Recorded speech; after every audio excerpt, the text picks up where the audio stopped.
Well, that really jolted the whole soft landing thing, didn't it?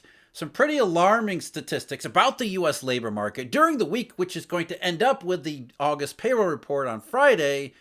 And we're not starting off very well here. In fact, getting the idea that maybe the economy isn't heading for a soft landing. And why do we think it would be anyway?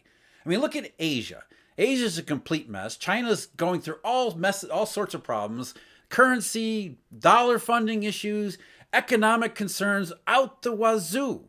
Europe is already in recession, regardless of what they say about GDP to this point. Europe is already in recession, and every single piece of evidence that continues to come in suggests the recession is only going to get worse through the latter half of this year and on into next year. So why would we expect that the United States, of all places, is going to avoid the same fate that's going on throughout the rest of the world and hit this nice, gentle Goldilocks soft landing? Well, the answer, at least according to the Federal Reserve, is the labor market. Now, we pay attention to the Fed, not because its monetary policies are monetary or that they matter all that much, but largely because most of the public gets their interpretations, their sense of the economy from the Federal Reserve. It filters down from the Fed's models through the financial press out into the public, and everybody's sense of the economic situation comes basically from Jay Powell's mouth. And what his mouth said at the press conference he held in July was, while the jobs to workers gap has narrowed, labor demand still substantially exceeds the supply of available workers. So what are we going to be looking at, he asked. Really, it will be the whole broader picture, and starting with, we're looking for moderate growth, right? We're looking for supply and demand through the economy coming into better balance, including in particular the labor market. And what he's specifically referring to at that part, the labor shortage. The idea that demand for labor is off the charts at the same time the supply of workers is constricted for a variety of reasons. Therefore, companies have to compete for scarce workers, driving wages up. And as wages go up, that means consumer prices have to be raised in order to compensate companies for the higher wage costs.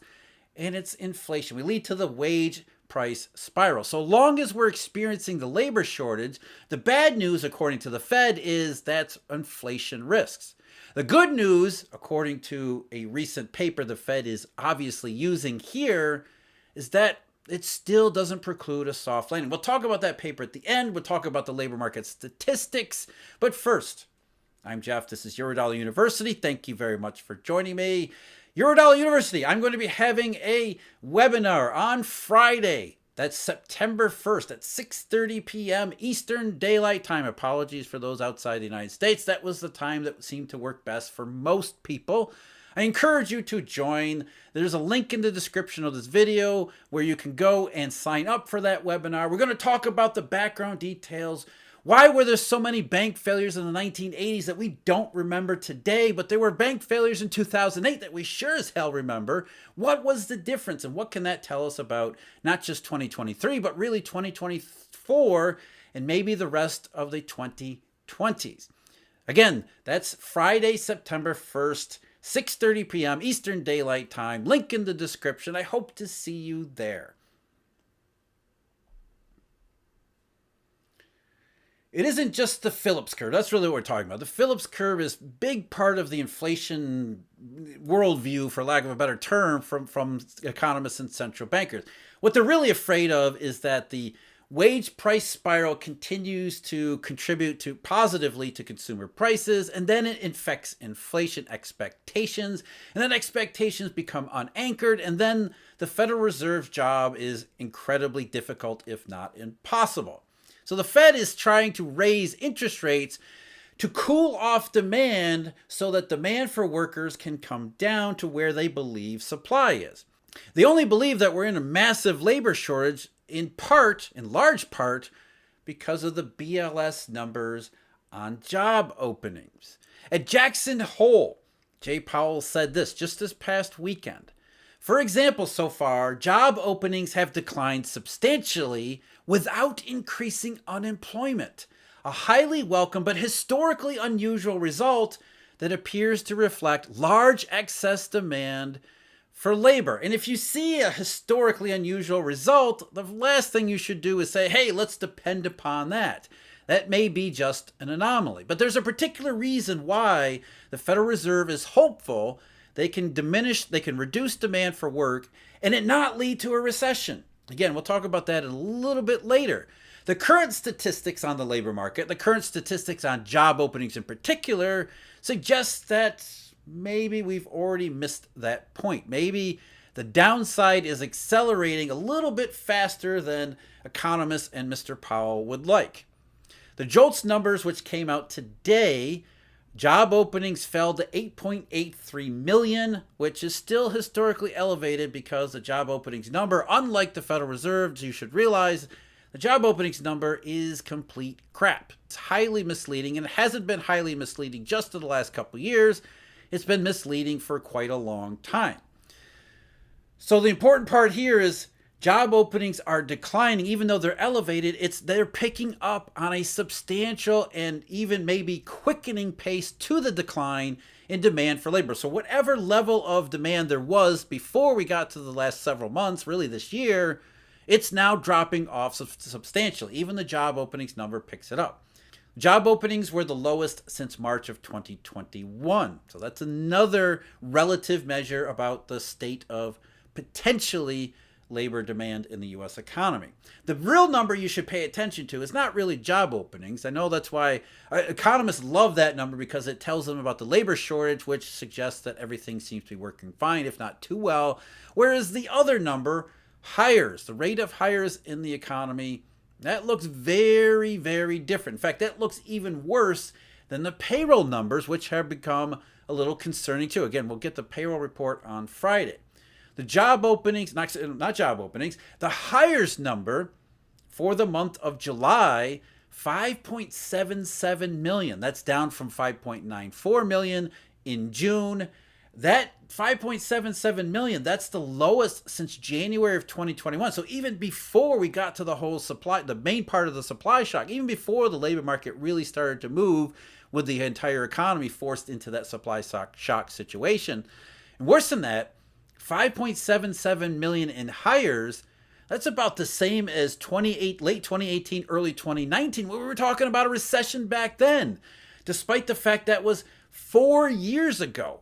Companies are hiring, according to the government, at a rate that they did the last time we were talking about a recession when the Fed was cutting interest rates, even though they had talked about a labor shortage based on job openings in 2018 anyway.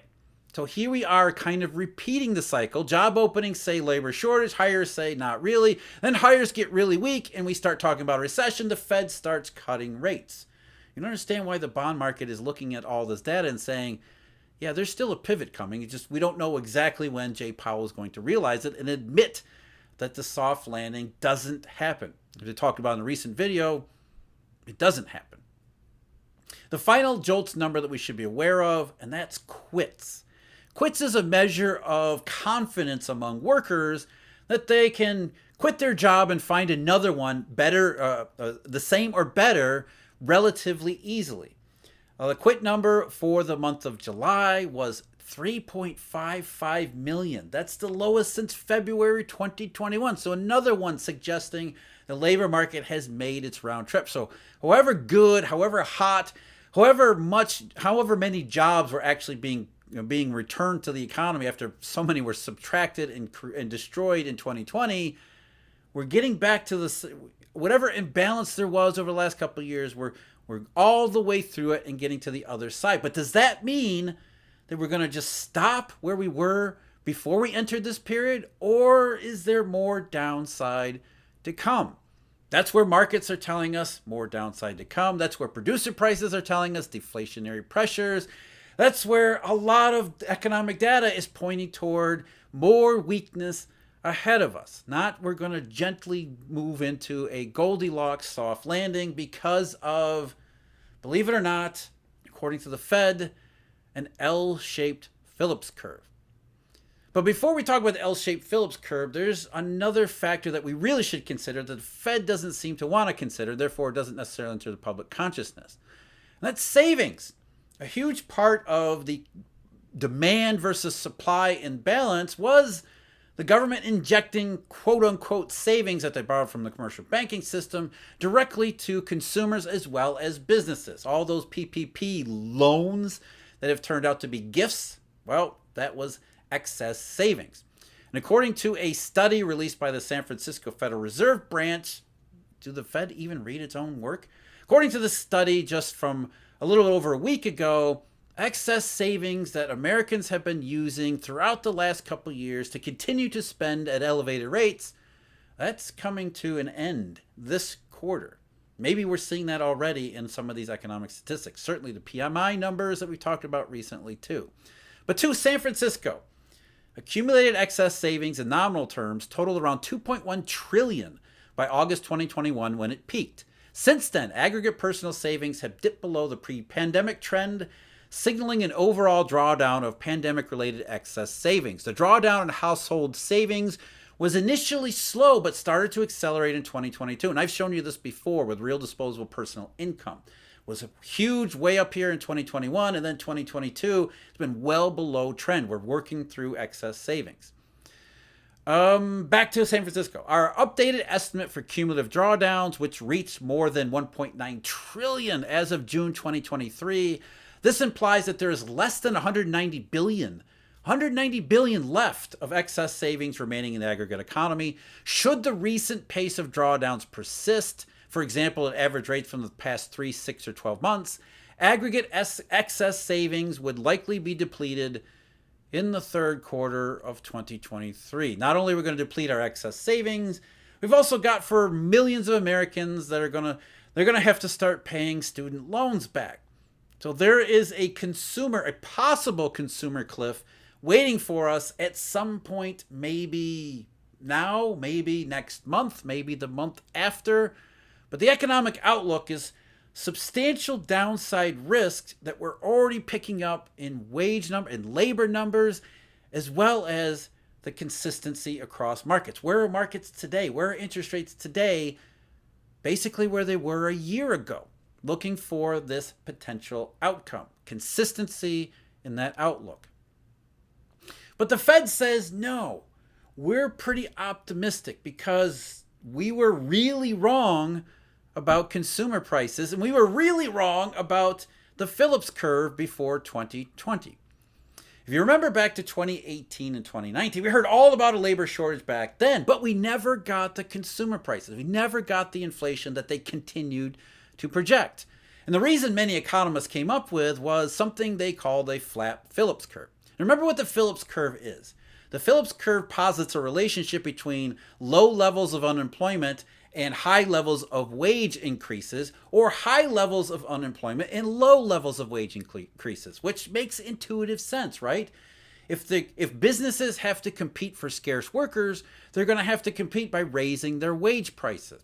And conversely, on the other side, if there's lots of scarce workers because of high levels of unemployment or recession, companies are not going to have to compete for them. They're just going to pick them up off the street, hire them at the prevailing wage. Consumer prices don't rise all that much.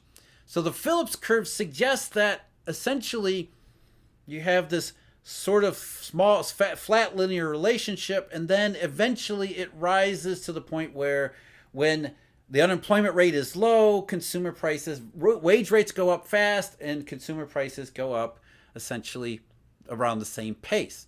But as we got to 2018 and 2019, the unemployment rate got lower and lower and lower. There was no spike in consumer prices, as everyone had anticipated. So what economists surmise is that part of the Phillips curve where it's supposed to rise sharply, where we get from some slack in the workforce to suddenly competition for workers, that must have flattened out for some reason throughout the post-2008 environment so that the unemployment rate fell further and further, but it didn't trigger the rise in wage rates and therefore consumer prices. So the flat Phillips curve view prevailed into 2020 and 2021. Now, according to a paper that was published earlier this year that Jay Powell actually referenced in his Jackson Hole speech when he said, in addition, there is evidence that inflation has become more responsive to labor market tightness than was the case in recent decades. And the paper he was referring to was called "It's Back: The Surge in Inflation in the 2020s and the Return of the Non-Linear Phillips Curve." And what this paper suggests is that there's a difference in the Phillips curve between a labor shortage and a non-labor shortage, and that the Phillips curve is essentially non-linear.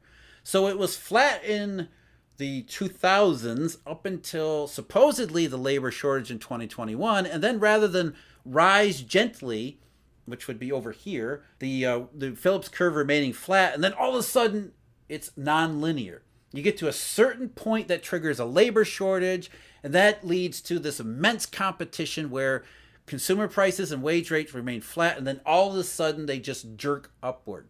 And that's the explanation for 2021, according to this paper.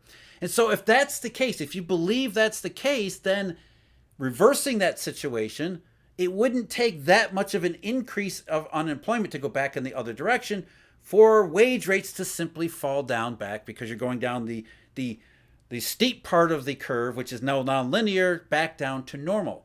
And that's what Jay Powell is essentially saying. If we have an L-shaped Phillips curve, then what that means is we increase the unemployment rate just a tiny little bit, and wage rates come right back to normal. Consumer price pressures disappear.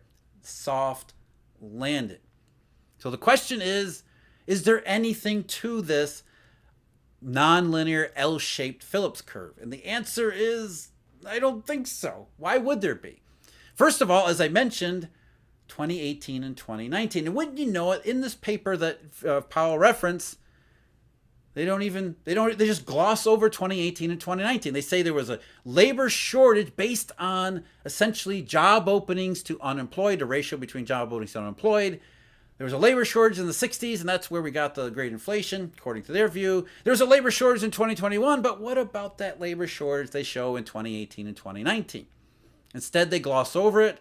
They try to make it part of the pandemic period, as if the pandemic interrupted the labor shortage and we picked up on the other side with it.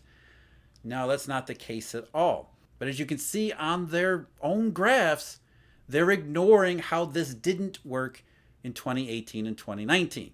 You could say the pandemic interrupted the labor shortage, but that was a period of what? Over a year, maybe a year and a half, where according to their numbers, we had a labor shortage, but no increase in consumer prices. So to put it very briefly, and there's a lot to go over here, but to wrap this up, the idea that this L-shaped Phillips curve holds any validity is undercut by their own data and our own experience in 2018 and 2019 when we did the same stuff.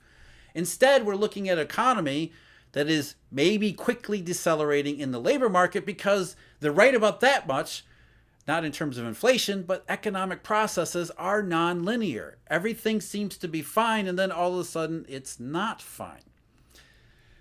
That's what we're looking at in labor. That's what markets are looking for. And the JOLTS data today seem to confirm that we're getting it. It's a slow progression at first, but that progression eventually arrives in the labor market. And the most important number today was not job openings, it was the hires number. If you want to see more about some of the ridiculous comments that came out of Jay Powell at Jackson Hole this week, check out the video at the link below me. As always, I thank you very much for joining me. Huge thank you, Eurodollar University subscribers, and of course our Eurodollar University members. Until next time, take care.